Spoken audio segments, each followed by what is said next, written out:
This is the, and I'm going to mess up this pronunciation, Cheiro Roxa pepper.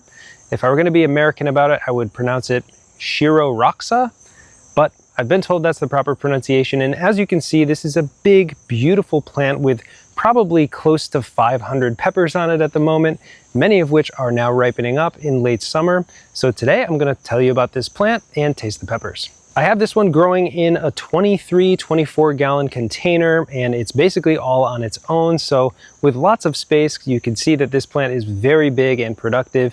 It did all of this branching all on its own, no pruning necessary, just a nice long growing season and some nice warm weather. This pepper comes from Brazil, and it's a land variety, meaning that it hasn't been tampered with through breeding or anything like that. It's just a natural variety with some gorgeous characteristics. It has this dark foliage, almost purple coloration on the branches, leaves, and peppers. And when the fruits ripen, they turn a beautiful shade of pinkish orange when they're ready to pick.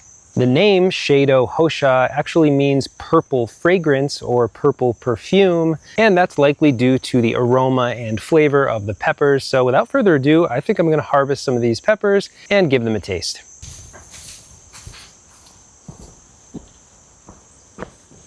So the Cheiro Roxa, this is from Capsicum Chinense, so it's definitely a spicy pepper.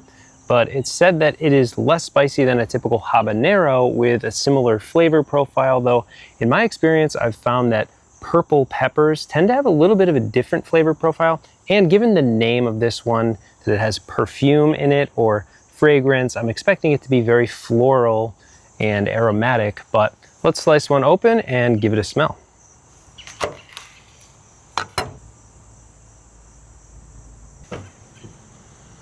Ooh. That brings back memories to when I used to just eat habaneros on pieces of cheese. In fact, I still do that sometimes, but not nearly as much. Not overly aromatic, but definitely floral. Got a nice sweet aroma, very pleasant. Some peppers can be a little bit too flowery, almost taste like potpourri. So the perfume name of this pepper had me assuming that that might be the flavor. I should say I've never actually grown the Cheiro Roxa. One of my favorite peppers, the CGN 21500, which needs a better name, is very similar. It has a different shape, but it has the same ripening pattern, and it does smell pretty familiar. So let's give it a try.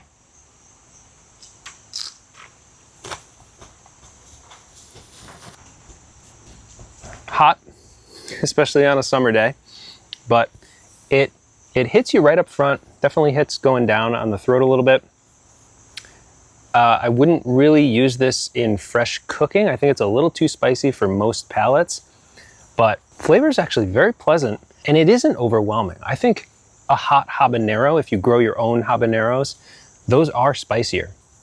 Store-bought habaneros tend to be a little more tame, so if you're just used to store-bought habaneros, this might be on par with those, which is a good thing. I mean, it makes it very usable, and you can make a relatively mild hot sauce, but also get a very unique flavor. The walls aren't super thick, and the peppers themselves are pretty small, so it's gonna take us a while to harvest all the pods off of that plant. I think, like I said, I think we have hundreds of peppers on that plant, so we'll definitely have to come up with something, maybe a ferment or a quick hot sauce. And I might even freeze some of these for later, just because it's so easy to vacuum seal them into a bag and save them for later. But these are some of the coolest varieties to me because they're land-raised varieties, meaning that they weren't tampered with. Nobody bred them to look like this or taste like this. These go back thousands of years, and it's cool to be able to grow them ourselves and taste them today. So that's the beautiful Cheiro Roxa. I hope I'm pronouncing that right. If I'm wrong, please leave a comment down below and feel free to correct me. If you happen to be from Brazil, let me know if you know anything additional about these peppers. I'd love to learn more from you. Thanks for watching Pepper Geek, and we'll see you soon.